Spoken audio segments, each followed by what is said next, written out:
wah Budiman dulu demo-demo ternyata ingin jadi pejabat. Ya kenapa kalau jadi pejabat? Terus pejabat itu haknya untuk orang yang tidak pernah demo gitu.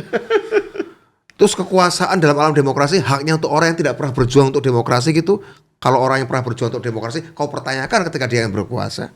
Tapi sekali saya bukan jubirnya Pak Prabowo, bukan.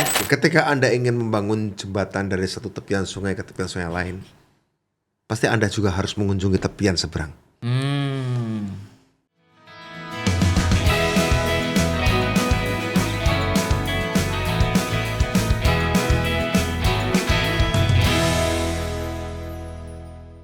Budiman Sujatmiko bertemu Prabowo Subianto di Kartanegara, di kantornya Prabowo ya.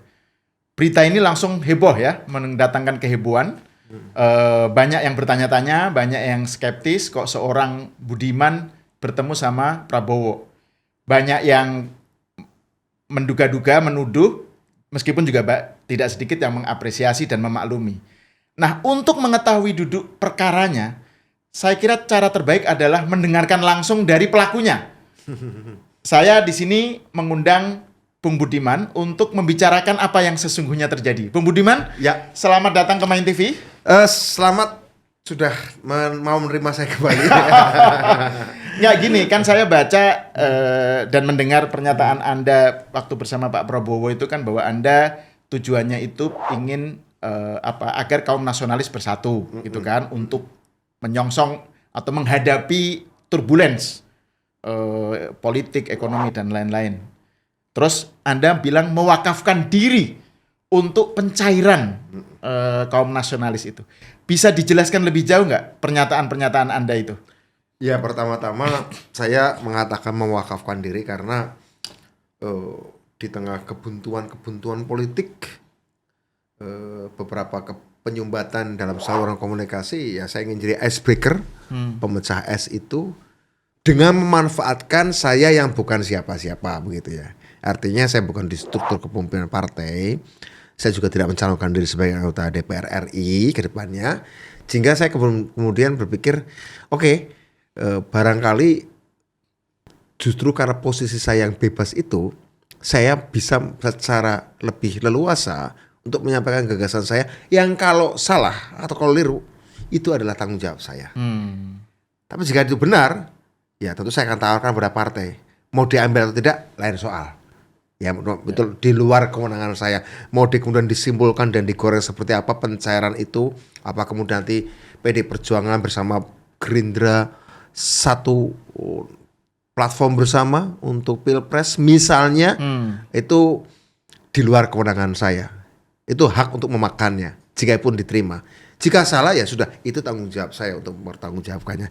Itulah arti kata mewakafkan. Pencairan, karena memang ada beberapa belum terjadinya titik temu bagaimana seharusnya format dan bentuk pertarungan Pilpres 2024 itu direspon. Kalau PD Perjuangan sih sudah jelas responnya ya, mencalonkan Mas Ganjar.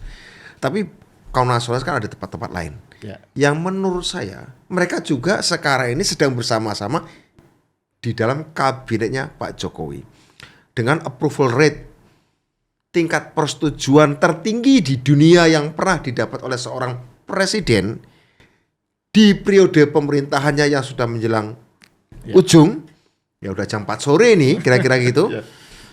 Menurut saya berarti ada keinginan secara emosional, secara psikologis dari rakyat Indonesia bahwa kemesraan ini jangan cepat berlalu. Kemesraan ini janganlah cepat berlalu. Kira-kira begitu. Tapi kita tahu bahwa ada masanya Pak Jokowi turun secara konstitusional baik-baik saja. Tapi turun secara konstitusional kan bagi personnya Pak Jokowi. Ide, platform dan gagasan yang besar itu yang memang gak cukup diselesaikan dalam 10 tahun itu layak dilanjutkan, diteruskan dan ditingkatkan. Dan karena gagasannya besar banget, maka legitimasi politiknya pun harus besar banget. Karena gagasan besar biasanya menuntut pengorbanan besar bagi mereka yang tidak mau berubah ya. Bagi yang mau berubah sih senang-senang saja gitu ya. Bagi yang nggak mau berubah kan banyak sekali yang harus lepas. Nah, Gagasan besar itu maksudnya Indonesia menghadapi geopolitik, geostrategi, geoekonomi. tentu itu yang baru. Yang lama pun gagasan-gagasan besar warisan lama membangun Indonesia menjadi negara industri. Ya. Negara industri ini saya belum melihat gagasan bahwa ada pernyataan Indonesia harus jadi negara industri. Ya hilirisasi sudah disampaikan oleh Pak Jokowi. Pak Jokowi kan ketika bicara hilirisasi kan adalah step pertama menjadi negara industri. Tahap pertama. Itu aja belum selesai. Baru saja dimulai Pak Jokowi, baru saja udah mau lengser. Kira-kira begitu ya. Ya. Sementara ada step-step lain di dalam bagian hilirisasi yang nanti akan banyak merombak sistem ekonomi, sistem perekrutan tenaga kerja, sistem pertaniannya, sistem macam-macam, budayanya, pendidikannya kan harus dirombak. Harus dirombak, Bung. Cara kita mengartikan bahwa negara pertanian itu agraris itu aja dulu salah. Salah kaprah kayak gitu. Artinya sampai pendidikannya. Nah, ini pasti akan menimbulkan resistensi bagi sekelompok orang. Ya, bagi sekelompok orang yang tidak ngerti. Belum lagi resistensi bagi mereka yang sudah ngerti tapi ya punya agenda yang lain. Kan butuh legitimasi yang tebal. Legitimasi itu tebal. Dan itu saya harap dari kaum nasionalis yang progresif, kaum religius yang progresif. Ya kira-kira begitu. Kaum konservatif pun boleh, tapi konservatif nasionalis lah. Ya, gak apa-apa konservatif. Nah, ini harus tebal dan harus satu, harus kompak. Tapi kemudian perasaan itu kan ada pencairan politik. Tapi kok nggak kunjung ini ya? Nah saya memanfaatkan ketidak apa-apaan saya. Ya, karena tidak ada hambatan secara struktural untuk saya. Tapi saya katakan juga di awal. Ini pribadi. Tapi kalau salah, tanggung jawab saya. Kalau baik ya silakan. Hidangan ini Di follow api. Gitu follow ya. api. Kira-kira gitu Bung. Nah, terus ini Bung, kalau di dalam pernyataan Bung Budiman bersama Pak Prabowo kan Anda bilang bahwa ingin melampaui masa lalu lah gitu ya. Itu kan punya masing-masing punya story dan historinya masing-masing. Siap. Prabowo punya, Budiman Sujatmiko punya, tapi ingin dilampaui demi masa depan gitu kan. Nah, kemudian kan banyak respon nih yang saya baca dan saya kira ini juga respon yang wajar ya tentang masa lalu Pak Prabowo sebagai yang terkait dengan posisi Bung Budiman juga saat itu ya sebagai kasus penculikan, kemudian kaitannya dengan Orde Baru khususnya Cendana gitu ya. Jadi ada hal-hal yang semacam itu, beban yang dilekatkan atau stigma yang diletakkan oleh Pak Prabowo itu seberapa jauh bisa diatasi ya, dilampaui untuk menjawab masa depan ini yang Anda sebut sebagai tantangan besar tadi itu. Saya sempat diskusi dengan salah satu teman saya. Ada beberapa teman yang lain yang ikut diculik juga. Yang terhormat Bapak Wakil Menteri Kominfo, Bapak Nezar Patia. Selamat Bung Nezar. Sebelum saya bertemu, saya ngobrol-ngobrol dengan dia salah satunya. Terus Nezar cerita menarik. Waktu aku disekap, Bud, dia bilang itu. Waktu mataku ditutup, itu yang interogasi aku tuh saling ngobrol. Saling buka dokumen yang mereka rampas dari kita, Bud. Oh iya, waktu saya di penjara kan. Jadi dia, apa? Aku tertarik pada obrolan mereka yang ku dengar. Apa itu? Ini anak-anak ini hebat ini. Ini anak-anak hebat ini. Bagus konsep-konsepnya ini. Tapi kok salah arah mereka nih, nakal-nakal kira-kira gitu. Kedua, juga dari dia. Satu saat Pak Prabowo pernah juga ngomong ke saya. Kita belajar dari kalian. Pernah ngomong ke saya 2002 ya waktu itu. Kita banyak belajar dari kalian. Kita serap apa yang menjadi pikiran-pikiran kalian. Artinya ketika terjadi proses itu, proses penculikan itu, yang saya nggak alami sih, teman-teman saya, sebenarnya terjadi banyak proses dialog. Yang kemudian mereka internalisasi dan mereka anggap bahwa tujuan-tujuan kita baik. Kira-kira gitu ya. Tentu saja kasus hukum adalah kasus hukum. Tim Mawar sudah dihukum segala macam dan tentu saja kemudian juga pernah ada rekomendasi juga itu dari DPR RI. Tapi ya kemudian rekomendasi kan tidak kelanjutan, sepi lagi, muncul lagi menjelang pemilu. Setelah itu sepi lagi, muncul lagi menjelang pemilu, sepi lagi. Di lain pihak saya juga pernah di masih di PD Perjuangan. Waktu 2009, waktu Ibu Megawati mencalonkan presiden bersama Pak Prabowo sebagai calon wakil presiden. Saya kebetulan ketua koordinator Badan Saksi Nasional ya waktu itu ya. Saya melihat bahwa di mata Ibu Mega, ketua umum saya, ternyata Pak Prabowo tidak menjadi masalah untuk diangkat sebagai wakil pendampinginya. Oke. Di lain pihak saya bertentang lagi dengan Pak Prabowo, tapi dalam konteks demokrasi, ketika saya menjadi tim kampanye nasionalnya Pak Jokowi 2014-2019. Tapi kemudian beliau masuk lagi di dalam kementeriannya Pak Jokowi. Artinya bahkan dua orang yang pernah saling berhadapan dalam dua periode pemenangan pemilu pun pada akhirnya Pak Jokowi merekrut beliau sebagai kabinetnya. Ini orang kedua yang saya hormati secara politik setelah Bu Mega tahun 2009, kemudian Pak Jokowi, dua pimpinan saya yang saya percayai judgementnya pun memasuk saya ke sana. Oke. Berarti saya mengambil kesimpulan masalahnya memang belum sempurna selesai, tapi secara politik ada bahasa politik yang memungkinkan Pak Prabowo ini diapresiasi oleh tokoh-tokoh yang menjadi pemimpin saya, Ibu Megawati dan Pak Joko Widodo. Oke, itu satu soal. Itu tidak menjelaskan apa-apa. Itu menjelaskan satu hal ya. Tapi kemudian apa yang membuat saya berpikir? Situasinya kemudian begini. Kita tahu dalam bahwa proses politik ini dibentukkan oleh salah satunya persepsi. Persepsi, survei, segala macam. Muncullah nama beliau nih. Dan cukup impresif lah ya dalam performa surveinya. Oke, ini orang pernah berhadapan dengan saya, tapi orang ini juga pernah dilegitimasi oleh pimpinan saya, namanya Ibu Megawati dan kemudian Pak Joko Widodo. Dan orang ini ternyata performa secara kuantitatifnya juga terjaga, politik ya. Saya pernah dengar juga beberapa pikiran-pikirannya, nggak utuh sih. Oke, menarik. I try to find out, kira-kira gitu. Karena orang berpolitik itu juga harus realistis, pragmatis, realistis dalam pengertian melihat fakta apa adanya.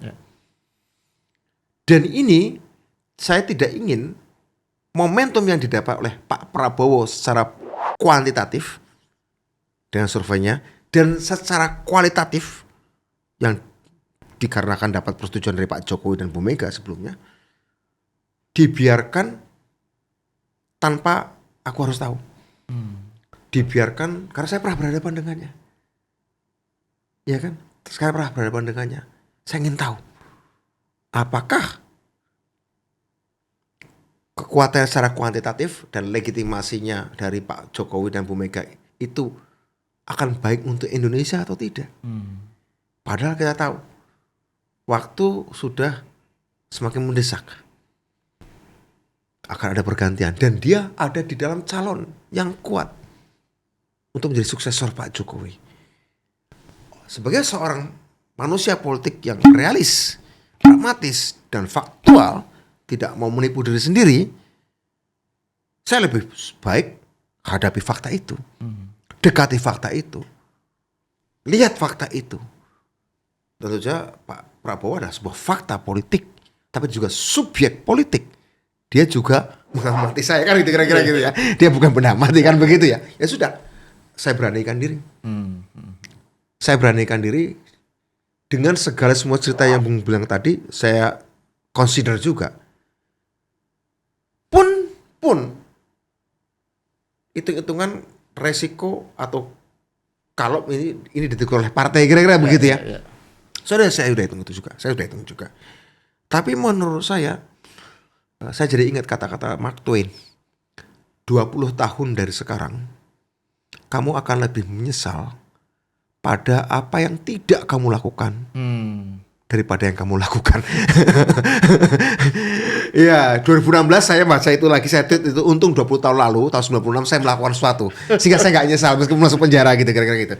Ya saya nggak mau, saya tiba-tiba ingat kata-kata hadisnya Mark Twain ya. Mark Twain. 20 tahun dari sekarang kamu akan lebih menyesal atas apa yang tidak kamu lakukan daripada yang kamu lakukan. Oke, just do it. Aku harus tahu. Dia sudah menjadi fakta yang nggak bisa diabaikan. Sekaligus subjek juga. Nah, kita ngobrol 2 jam dan saya nggak nyangka saja ketika di sana ternyata, lah, kok besar banget Timnya. gue ya. Artinya, wah, tadinya saya mau ngajak ngobrol 4 mata, besar banget. Ya udah, akhirnya ngobrol 2 jam, 1,5 jam agak rame gitu ya, setengah jam baru ngobrol terbatas gitu. Oke. Kira-kira gitu. Nah, selain soal masa lalu yang Anda bilang ingin dilampaui itu ya, dengan makanya ada pertemuan itu, kan ada juga soal gini. Jadi kan tujuan dari pertemuan itu kan memang Bung Budiman bilang ingin agar Komnas HAM itu bersatu untuk satu tujuan, meneruskan legasinya meneruskan apa yang dilakukan Pak Jokowi. Itu syarat mutlak gitu. Syarat mutlak Syarat kan? satu Soal meneruskan itu. Tujuan apa yang dilakukan Pak Jokowi demi menghadapi turbulence dan Indonesia yang tantangannya lebih berat. Nah, kemudian ada pertanyaan soal Prabowo itu sendiri, gitu ya, terutama soal kompetensinya lah ya. Bahkan kalau orang membicarakan mengenai posisi beliau sebagai Menhan misalnya, ada isu-isu soal pesawat bekas gitu misalnya, pembelian pesawat bekas atau soal ketahanan pangan gitu ya. Artinya kompetensi beliau itu juga menjadi pertanyaan, dipertanyakan gitu ya. Terus saya jadi ingat juga, ini juga muncul dalam tweet-tweet komentar terhadap Bung Budiman ya. Lah Budiman kan dulu bilang Prabowo itu niat dari macan Asia kok jadi kucing Anggora gitu ya. Atau bahwa dia adalah produk gagal dan lain-lain gitu. Nah, bagaimana Anda melihat soal tadi pertanyaan publik mengenai kompetensi Pak Prabowo dengan tadi itu, dengan keinginan Anda untuk bahwa ini nahkoda kapal Indonesia ini harus melawan tantangan yang besar itu gitu loh. Jadi ini apakah Prabowo itu part of the solution atau part of the problem gitu. Ya, saya melihat bahwa pernyataan dulu itu memang beliau gagal kan. Pada waktu mendampingi Ibu Mega juga gagal. Pada waktu 2 kali capres juga gagal. Oke. Dalam pengertian itu. Saya juga bahkan mengkritik. Kalau nggak salah, tapi udah lama sekali. Wah, harusnya Pak Prabowo berani waktu melawan Orde Baru gitu. Bukan malah menghadapi kita kan gitu. Kira-kira saya pernah ngomong kayak gitu. Tapi kenapa saya kemudian sekarang berpikir bahwa ini bisa menjadi part of the solution. Pertama secara kuantitatif. Kedua, kalau dia terus-menerus menjadi part of the problem, tidak pernah menjadi part of solution. Kenapa dia pernah mendampingi Ibu Mega dan pernah dibawa oleh Pak Jokowi? Kalau menurut saya, kualitas seorang politisi, saya tidak bicara khusus Pak Prabowo ya, adalah kemampuannya meredam masalah lama dan kemampuannya memberikan solusi pada masalah baru. Ternyata pada tingkat tertentu, ketika Pak Prabowo masuk ke dalam sistem, masuk ke dalam kabinetnya Pak Jokowi, saya melihat dari hitung-hitungan saya, pengamatan saya, bahwa ada sebagian problem perpecahan itu bisa teratasi. Problem perpecahan bisa teratasi. Belum semuanya karena masih ada kelompok-kelompok daya harus secara ideologis. Tapi problem perpecahan, polarisasi yang diakibatkan oleh soal-soal politik khilafiyah, politik perselisihan. Jadi bukan khilafah. Bukan khilafiyah. Khilafiyah ya, bukan khilafah ya. Agak mirip sih soalnya. Problem perselisihan teknis sifatnya gitu ya. Fikih-fikih politik sekuler gitu ya. Itu selesai, itu hilang. Masih ada problem itu. Kalau dulu kan campur aduk antara problem ideologis dengan problem sengketa politik yang sifatnya kepentingan. Tapi hari yang sengketa politik yang sifatnya kepentingan bisa cukup teredam dan kita berhasil memisahkan. Pak Jokowi berhasil memisahkan itu. Menurut saya itu juga adalah suatu kontribusi. Oh, berarti dia mau membangun sesuatu untuk Indonesia. Mau membangun sesuatu untuk Indonesia tanpa khilafah gitu kan. Nah, tanpa hal-hal ideologis yang problem-problem ideologis yang lain.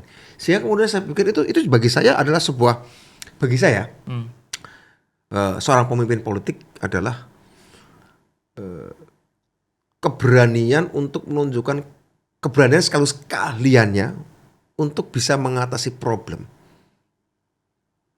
Kemudian barulah kompetensinya untuk mengatasi problem-problem baru. Oke. Jadi keahliannya untuk mengatasi problem bawaan, meninggalkan problem bawaan itu sesuatu yang berat loh, Bung. Sesuatu yang berat, ya. Problem bawaan yang dari lahir kayak gitu ya, dibawa, dibuang, dan kemudian itu lebih berat daripada sekedar meningkatkan kapasitas teknis untuk menghadapi problem-problem baru.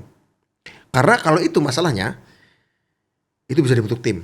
Okay. Tapi kalau bicara soal yang membesarkannya dia buang, itu adalah suatu transformasi yang menurut saya berat. Bagi saya Pak Jokowi sudah mengapresiasinya. Dan kemudian apresiasi dari Pak Jokowi dan beliau menjadi Menhan ini ternyata selain meredam problem tadi, ada bertanya, kan dia dapat keuntungan akhirnya dekat dengan Pak Jokowi, dia bawa oleh Pak Jokowi. Menurut saya, ya itulah skill politik. Itulah menurut saya skill politik. Ada yang bertanya pada saya, ini gimana? Gini, aku selalu cerita pada sejarah. Saya tidak mau berbicara soal bener tok, tapi pener kalau Jawa dia bilang ya. Untuk mencari bener cukup dengan logika. Untuk mencari pener harus secara historis ngeliatnya. Dan punya wisdom. Punya wisdom. Saya cerita banyak hal tentang Bung Karno, Bung Hatta yang terpaksa harus bersama Jepang tahun 42 sampai 45. Yang kalau tanpa ada ikut Jepang pada waktu itu habis gerakan kemerdekaan. Kira-kira begitu ya. Ya. Kemudian ada banyak lagi di soal-soal yang lain lah ya. Saya nggak perlu, saya lupa. Contoh-contoh dalam sejarah Islam juga saya kira banyak juga begitu ya. Nabi Yusuf misalnya harus ikut Firaun gitu kan, kemudian jadi bendaharanya kira-kira gitu ya, macam-macam. Artinya dalam sejarah sekuler dan sejarah agama biasa bahwa kebenaran itu adalah hasil dari yang pener itu tadi. Pener jadi bener. Nggak ada bener jadi bener. Bener tidak akan jadi apa-apa, tidak akan jadi realita. Dia hanya akan jadi kebenaran dalam ide. Bener, logikanya bener, kausalitasnya bener, cuma jadi teori. Jadi tesis doktoral paling. Tapi kalau bener, jadi kenyataan. Menarik itu, konsep pener itu ya. Ya, bener. Bahasa Inggrisnya apa ya, pener itu? Bahasa Indonesia juga nggak tahu saya. Nggak ada, ini Jawa ya, bahasa Jawa ya. Ini sebagai orang, bener apa ya? Bener apa? Tepat pas dalam hal pas. Apa ya? Iya, pas ya. Pas kali ya. Nggak bisa, bukan relevan juga ya, bukan ya. Pas lah. Pas di otak, pas di rasa. Kira-kira gitu ya. Okay. Tadi kita sempat canda, misalnya nih, ada hal benar yang kamu katakan pada seseorang. Misalnya kamu bertemu orang itu difabel. Ya saya misalnya kakinya pincang. Kemudian saya ngomong, kamu pincang, pincang. Saya berbohong nggak? Ketika ngomong, soal kamu pincang. Itu menyatakan fakta. Bener nggak? Bener ya. Tapi bener nggak? Enggak bener. Itu nggak bener, kira-kira gitu ya. Itu kira-kira contohnya. Tadi Sahal nyontohin gitu. Tapi karena dia nggak berani ngomong, saya ngomong. Sebenarnya contohnya dia buat contoh tadi. Tapi artinya gitu. Artinya gini. Saya pikir oke. Fakta-fakta ini, fakta-fakta bahwa politik itu bisa zigzag gitu ya. Itu adalah bener. Dan saya praktisi. Sehingga saya harus menjelaskan logika kenyataan kadang-kadang seperti itu gitu ya. Nah, sehingga kemudian oke. Ini menurut saya di lain pihak faktanya, kebenaran faktanya, benar faktanya secara kuantitatif juga kuat. Menguat, bukan cuma sekedar kuat, menguat. Secara kualitatif tadi itu saya sudah sebutkan. Sebagai seorang praktisi politik, ketika Anda praktisi, Anda harus pragmatis, asal tidak melanggar etika ya kira-kira gitu. Ini harus diperhatikan, ini harus dirawat, katakanlah begitu, ini harus didekati, ini harus diajak ngobrol. Dan menurut saya ketika saya ngobrol, saya beranikan diri, mewakafkan diri itu, ya saya menggali. Beliau juga menggali, kita ngobrol panjang lebar. Pertanyaan-pertanyaan luar biasa, Bung. Apakah Ada menarik pertanyaan dari Pak Prabowo. Menjadi non-blok itu masih relevan. Oh, di tengah dunia yang sedang kayak gini. Ya, tapi kan dunia kan bukan non-blok, bukan 2 blok. 1 blok dengan multi-blok. Ada unipolar, ada multipolar, ya kan? Nah, ya kita dukung multipolar lah harusnya kan gitu kan. Tapi artinya, artinya pertanyaan itu enggak blok, non-blok dan blok itu tidak relevan. Ya, hal seperti kan menurut saya harus muncul dari seorang pemimpin. Harus muncul dari seorang pemimpin, Bung. Ini pertanyaan besar, kita ngomong perang nuklir kok. Kalau perang nuklir ini konsekuensinya adalah musim dingin sampai 50 tahun. Di Khatulistiwa saja bisa sampai turun suhunya 28 derajat Celcius selama 50 tahun. Kita nggak tahu apakah akan terjadi atau tidak. Tapi kalau saya seperti itu, di Australia orang-orang sudah bikin bunker ya untuk 30.000 warga Australia yang sebelumnya nggak dapat bunker untuk hidup 50 tahun. Kalau di Indonesia nyiapin apa? Ngadepi kayak gitu. Kalau dipikirkan, belum tentu punya jawaban, tapi seorang pemimpin sensitif menganggap itu urgen bahwa aku belum bisa menjawab satu hal, bahwa aku belum punya kompetensi untuk menjawab itu satu hal. Tapi hal yang lebih awal adalah bahwa kamu merasa itu penting dipikirkan, itu penting untuk disiapkan. Itu kan sensitivitas. Menurut saya percakapan seperti itu hilang dari kosakata kita. Percakapan tentang sesuatu yang besar, tapi lanskapnya ya, tapi lanskapnya dekat, besar. tapi dekat. Karena itu menentukan tadi itu non-blok masih relevan atau tidak. Ke Cina, ke Amerika atau ke Rusia. Diskusi seperti itu. Oke. Nah, terus ini Bung, hal lain juga yang kaitannya dengan tadi itu kan bersatu untuk meneruskan apa yang sudah dilakukan Pak Jokowi kan. Nah, ini menyangkut Pak Prabowo sendiri nih kan. Kan ada yang bilang bahwa karakter seseorang itu apalagi dengan tingkat usia yang sudah dewasa gitu nggak bisa diubah lah. Apalagi dalam politik. Jadi, nah ada yang bilang bahwa Pak Prabowo mendekati Pak Jokowi, sekarang kedekatannya itu bukan karena berubah, tapi karena ada strategi Pak Prabowo lagi menerapkan strategi kuda Troya gitu ya. Jadi karena dia kalah terus dia mendekat untuk nanti kalau lengah dia mengambil alih. Mengambil alih dalam arti bukan meneruskan ininya Pak Jokowi, tapi dia sudah punya ini sendiri gitu. Desain dan konsepnya sendiri, strateginya sendiri, dan jadi ternyata nggak meneruskan Pak Jokowi. Jadi yang Bung inginkan jadinya menjadi tidak terrealisir gitu, karena dia sebenarnya hanya taktik aja untuk deketin Jokowi untuk tujuannya sendiri gitu. Gimana menurut Anda? Ya, ada juga mengatakan saya datang ke Pak Prabowo karena saya katakanlah gagal DPR. Oh, iya. Ada yang mengatakan bahwa saya datang ke Pak Prabowo karena saya nggak jadi menteri. Menurut saya itu sama buruknya dengan teori konspirasi. Teori motivasi itu sama buruknya dengan teori konspirasi. Iya kan? Itu sama buruknya. Sebagai sebuah penjelasan tidak cukup bertanggung jawab. Karena dia orang yang menerangkan teori konspirasi atau teori motivasi, dia tidak sedang menjelaskan orang lain. Dia sedang menjelaskan dirinya sendiri. Dia berpikir dengan semesta berpikirnya. Seolah orang lain berpikir dengan semesta yang sama. Ya. Jadi menurut saya konspirasi bukan nggak ada. Motivasi bukan, nggak ada orang nggak punya motivasi, nggak ada orang nggak berkonspirasi. Kita ngobrol di luar ini tanpa kamera itu pun berkonspirasi untuk 1-2 hal, bahwa itu jadi sesuatu atau tidak lain soal. Menurut saya menjelaskan itu bahwa dia masuk sana kan punya kepentingan. So what orang punya kepentingan? Sama, wah Budiman dulu demo-demo ternyata ingin jadi pejabat. Ya kenapa kalau jadi pejabat? Terus pejabat itu haknya untuk orang yang tidak pernah demo gitu. Terus kekuasaan dalam alam demokrasi haknya untuk orang yang tidak pernah berjuang untuk demokrasi gitu. Kalau orang yang pernah berjuang untuk demokrasi, kau pertanyakan ketika dia yang berkuasa. Kan nggak bisa, kamu nggak bisa menjadi polisi moral untuk sesuatu. Nggak bisa jadi polisi moral itu polisi moral menurut saya, meskipun moralnya moral sekuler gitu ya, nggak bisa Bung. Bahwa itu ada power play, yes. Bahwa ada motivasi, iya. Bahwa punya strategi, iya. Masalahnya bisa dipertanggungjawabkan tidak? bisa dikompromikan tidak, bisa disatu agendakan tidak. Saya masih melihat itu masih bisa disatu agendakan dalam lanskap yang besar. Oke. Nah, ini pertanyaan terakhir nih, Bung. Nah. Tapi sekali saya bukan jubirnya Pak Prabowo, Enggak, bukan. Kita saya kan bukan lagi, ya. Saya kan sebagai teman dekat Logiknya.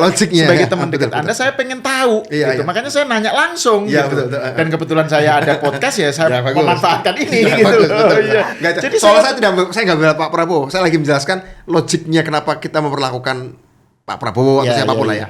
Oke. Nah, ini pertanyaan terakhir, Bung. Soal kaitan langkah Anda itu dengan PDIP lah ya. Siap, oke.